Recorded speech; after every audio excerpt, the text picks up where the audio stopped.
So what's up? Magandang umaga sa inyong lahat mga kamanok. Once again, this is Linyada ng Mamay and nandito ulit tayo upang sumagot sa mga katanungan na inyo pong inilalagay dyan sa comment section. And nagpapasalamat po ako mga kamanok na ako po yung napili ninyong pagtanungan ng inyong mga gustong malaman sa pagmamanok.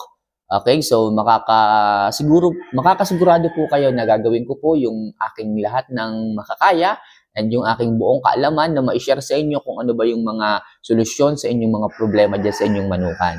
Kaya mga kamanok, bago po natin simulan ang talakayan sa inyong napakaraming katanungan, isa lang palagi ang aking hinihiling. If ever na nagugustuhan nyo po mga kamanok, yung ganitong klase ng advice, yung ganitong klase ng segments, videos na ginagawa ko, huwag nyo sanang kalimutan na mag-subscribe, mag-like, at syempre maglagay ng comment dyan sa comment section. Feel free kasi wala naman po yung bayad. Okay? So kung nagawa nyo na po yan, maraming salamat at simulan na po natin ang ating topic ngayong umaga na ito. So ang unang katanungan ay galing kay... Okay, medyo marami ito eh. Nasagot ko na kasi kanina yung iba. Ito, galing kay Saldi Anigan. Ayan, so, sir, by the way, ilang weeks ba dapat yung sisiw bago bigyan ng Gumboro mild vaccine? So, mga kamanok, nagtatanong siya tungkol sa pagbabakuna. Alam niyo po mga kamanok, napakahalaga po ng vaccination. Kasi po ako, nagbabakuna po ako at nakita ko po yung kahalagahan ng vaccination, okay, in the long run. Kasi po mga kamanok, sa mga magkasabi dyan, kamanok, mahal-mahal naman ang bakuna na yan eh. Wala rin naman yung magagawa pag tinamaan ng virus. Yun po ang pagkakaalam ninyo. Pero ako, dati ganyan din ako eh. May alaga akong manok dati. Dati talaga ako, nagtaas ng volume ng breeding. Pero nung tinamaan po ng sakit, ng NCD, yung mga palahi ko noon, kahit yung aking mga 2 years old, ubos lahat. Kahit yung aking mga 3 months old, na marami talaga, ubos din mga kamanok. Hindi ko naagapan dahil wala akong vaccination. Doon ako nang hinayang mga kamanok. Hanggang sa pinursigi ko pong pag-aralan, alamin kung ano ang tamang programa ng vaccination dito sa aking lugar. At ngayon mga kamanok, wala ni isa ang nadadali o tinatamaan ng virus right after na ako ay mag-vaccine sa kanila ng tamang proseso.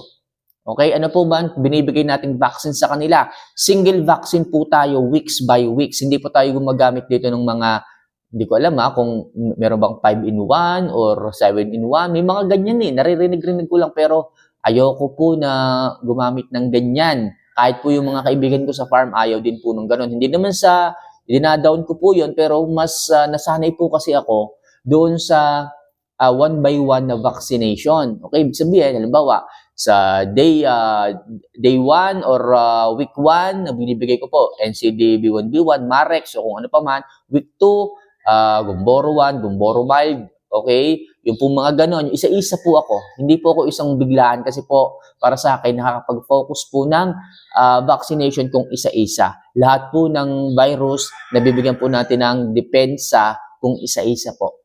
Okay? So, sige. Sagutin natin tong si Saldi. Sabi niya, ilang weeks daw po bago magbigay ng Gumboro 1 o Gumboro mild. Sa akin po mga kamanok, sa day 14. Okay? Sorry. Ang akin po kasi pagbibigay ng Gumboro 1 is sa day 7. Okay? Sa day 1, nagbibigay ako ng NCDB1B1. Sa day 7 or next week, nagbibigay ako ng Gumboro 1. So, dalawa po yan. Gumboro 1 tsaka yung Gumboro 2 o yung Gumboro mild o Gumboro booster.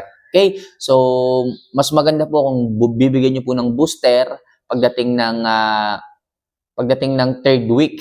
Para po sa ganon, hindi na po umulit. Kasi may mga virus po kasi like Gumboro na nauulit po siya right after ng ilang linggo. Okay? Right after halimbawa ng 3 weeks na uulit po, kaya nagbibigay po ako ng booster po dito. Okay? So, Zaldi Anigan, sana ay natulungan po kita. Okay? So, ito, galing kay James Beltran. Ayan, tulungan mo naman ako. Matagal na akong gustong mag-breed ng manok. Kaso, laging nag-a-abroad sila. Hindi ako nagbabaksin. Okay? So mga kamanok, itong si James Beltran, willing siyang mag-breed ng manok at willing din siyang mag-vaccine. Hindi lang niya alam yung tama sigurong vaccination program at willing po akong sabihin to sa inyo. Ito mga kamanok yung sa akin pong sistema lang ang sasabihin ko sa inyo. Pero hindi po ito applicable sa lahat ng environment. Pero karamihan naman nagiging tugma rin po. So sasabihin ko po yung sa akin. So sa una, nagbibigay po ako day 1, NCD B1B1. Okay? So NCD B1B1. Pagdating nila ng day 7 or week 2, nagbibigay ako ng Gumboro mild or yung Gumboro 1. Nagbibigay po ako niyan. Then pagdating po ng week 3, nagbibigay po ako ng NCD Lasota. Tatandaan niyo po NCD Lasota. Pagdating nila ng week 4, nag-uulit po ako ng, pagdating po ng week 4, nagbibigay po ako ng Fowlpox vaccine. Yan po yung ipinipinch po sa wing web ng sisiw. So, nagbibigay po ako ng Fowlpox. Then, sunod na linggo, inuulitan ko po ng Gumboro Booster. Okay? Gumboro Booster. Then pagdating po ng susunod na linggo, diyan po ako nagbibigay ng Coryza vaccine. Intramuscular na po ito mga kamanok. Sa picture po natin i-inject po ito. Makakatulong po ito sa ating mga sisiw upang hindi po sila magkaroon ng mga nagluluha-luha. Pag po kasi nagkaroon sila ng Coryza mga kamanok, medyo stressful po sa mga sisiw at napakalaki pong panghihinayang pag po tinamaan sila. So, intramuscular po mga kamanok, ito po yung tinatawag nating killed vaccine. Pag sinabing killed vaccine, ito po ay hindi po yung live. Pwede po natin itong i-stock sa refrigerator once na nagamit po natin or nabuksan, okay, nang minsan. So, pwede pa ulit natin itong gamitin ng mas matagal o ng mga mas marami pang beses. Okay, killed vaccine po yung ganon. So, ito po ay through intramuscular. Sa dugo po ito, humahalo. Ibig sabihin, mas mabilis po ang effectivity nitong killed vaccine na to. Pero hindi po ako nagbibigay ng sobrang taas na dosage kapag killed vaccine, lalo na yung Coryza vaccine. Kasi merong mga sisiw po tayong agad nag-a-abroad pag hindi po nila nakuha yung tamang dami ng Coryza vaccine. Sabi nung iba, nagbibigay sila ng 0.3 cc pero ako mga kamanok, nagbibigay lang po ako ng 1.5 cc muna. Ayokong biglain mga kamanok yung mga sisiw.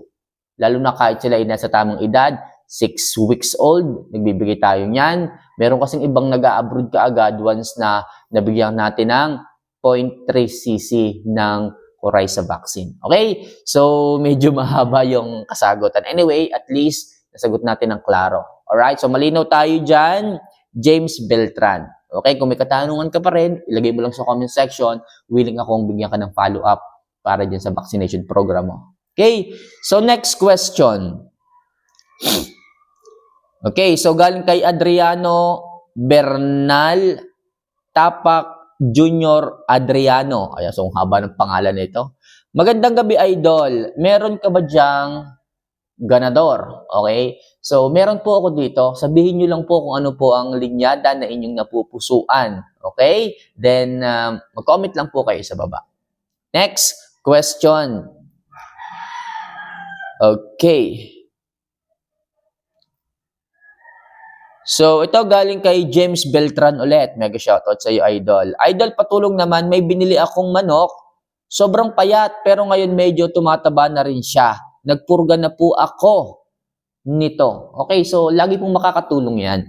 Pag po kayo may biniling manok at payat, siguro makukuha nyo lang yan ng mababang presyo. Anyway, so kapag kaganyan, lagi nyo pong ipapriming muna. Priming or check nyo muna ang kalagayan, kalusugan kung kaya pala payat, baka may sipon, may sakit. Lagi nyo pong uunahin yung sakit ng manok. Alam ba, may sipon, may halak. Gamutin nyo po muna yan. Kasi po, once na pinriming nyo po yung manok na may sakit, magiging double stressful lang po ito sa kanila. Okay, kaya po lagi ko sinasabi sa inyo, unahin nyo po yung sakit. Para sa ganon, pag gumaling po yung sakit, problema nyo po naman na susunod is yung parasites o baka mamaya walang ganong kumain, baka may mga kuto o kung ano pa man. So, pagka ganyan, lagi kayo magsisimula sa pagbibigay ng bacterial flushing kung may sakit. Pero kung wala namang sakit, diretso na kayo sa priming, then magbigay kayo ng mga suplemento na makakatulong sa kanya. Halimbawa, Liberator, baka may problema yung kanyang liver, kaya pala ayaw tumaba kahit kumakain ng magana, may problema yung kanyang liver. Baka na-over na po sa pagbibigay ng suplemento. So, maganda yung ipa-flush out natin yung toxin sa kanyang liver. Okay? Hindi po ito napapansin ng iba ha. Hindi napapansin. Kaya pala ayaw tumaba. Kahit napurga na, may damage po o may tama po yung liver. So, magbigay tayo ng Liberator para makatulong sa kanyang liver para muling manumbalik yung ganda at yung mas magandang effectivity ng vitamina ng pagkain sa kanyang sistema.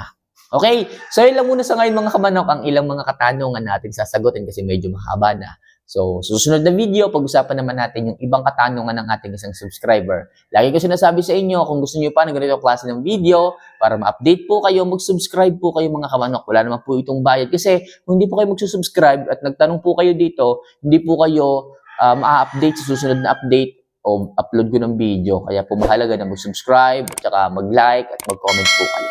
So, see you for our next vlog. Mahal ko po kayo. Paalam.